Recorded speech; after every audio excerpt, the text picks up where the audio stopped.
Hello, friends. This is Dave Hurwitz, executive editor at ClassicsToday.com, here with a really marvelous box if you're into great violin playing and chamber music.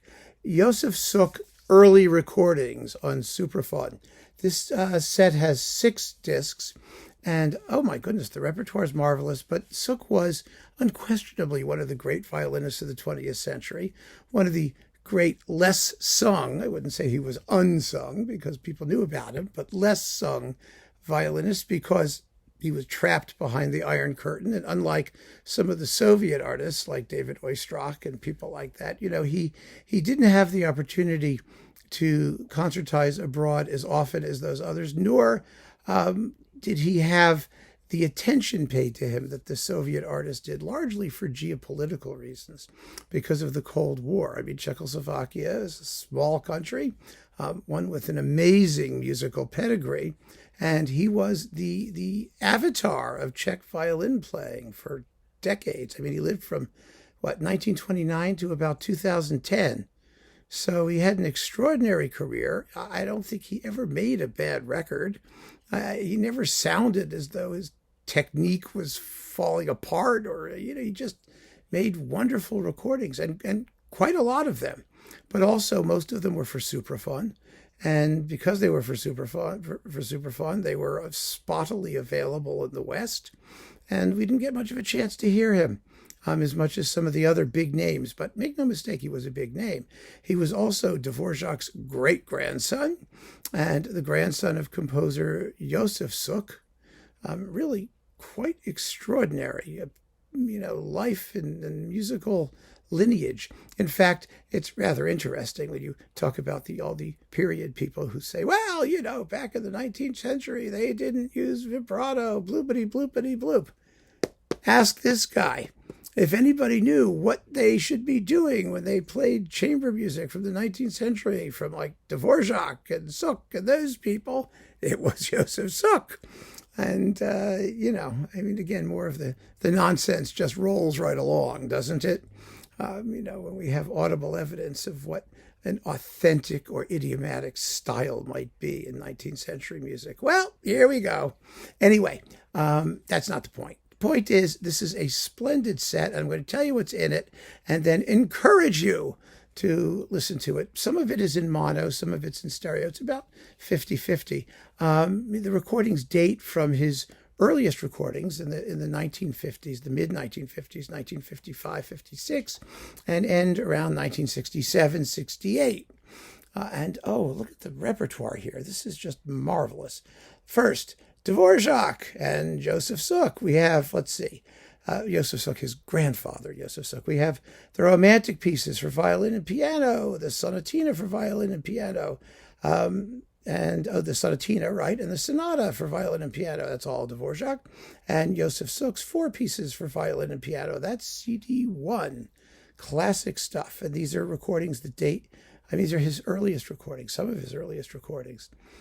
He was, in 1930, he was in his 20s. His mid-20s when these things were recorded, and a wonderful, wonderful soloist.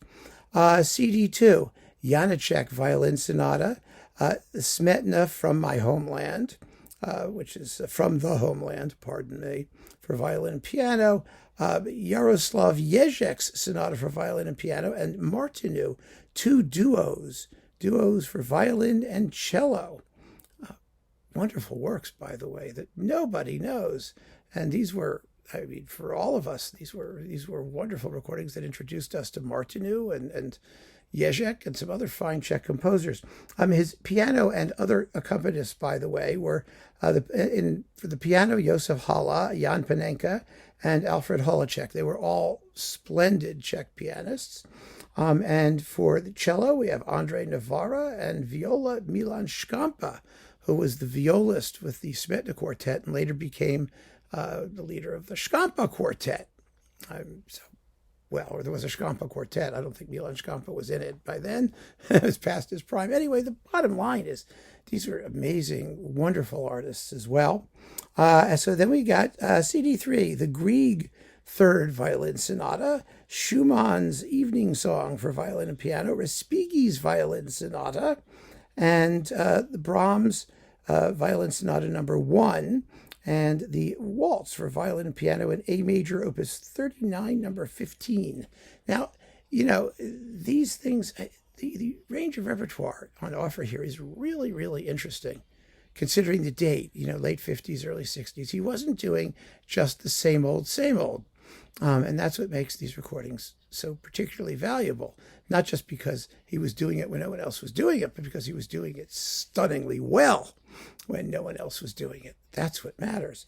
Then we've got the other two Brahms violin sonatas, and Suk is famous for the Brahms violin sonatas. In fact, I keep right here in my handy dandy, in the reaching out in the back, his Brahms violin sonatas with Julius Katchen, which he did in 1967, I believe. These were about 5 years after the Superphone recordings. He was able to make some recordings in the West, and he did Brahms chamber music. He also did the trios. There was some really superb Brahms. And these Brahms violin sonatas are among the great ones that, most would agree, and so are his earlier recordings. They're absolutely lovely. Then we've got Schubert's Sonatina for violin and piano in D major, opus 137, and the duo for violin and piano in A major, which is really fabulous work. Oh my goodness, it's amazing. CD5, Debussy, Sonata for violin and piano, Clair de Lune, arranged for violin and piano, and Le Plus que Lente, arranged for violin and piano, the Poulenc violin sonata, and the Franck violin sonata. A wonderful performance of the Franck, a wonderful performance of the Poulenc. The Debussy and Janáček sonatas, I believe, were originally coupled and won a Grand Prix du Disque, Académie Charles Quint, or whatever that thing is that the French people do. But it was an international award that really brought him some additional attention in Europe, at least, if not in the USA. And finally, CD6, the Mozart duo for violin and viola, Honegger's Sonatina for violin and cello, and Kodály's duo for violin and cello, which is a major work. It's 25 minutes long. It's a very, very serious piece. And, you get a lovely booklet. Superfund does these things well.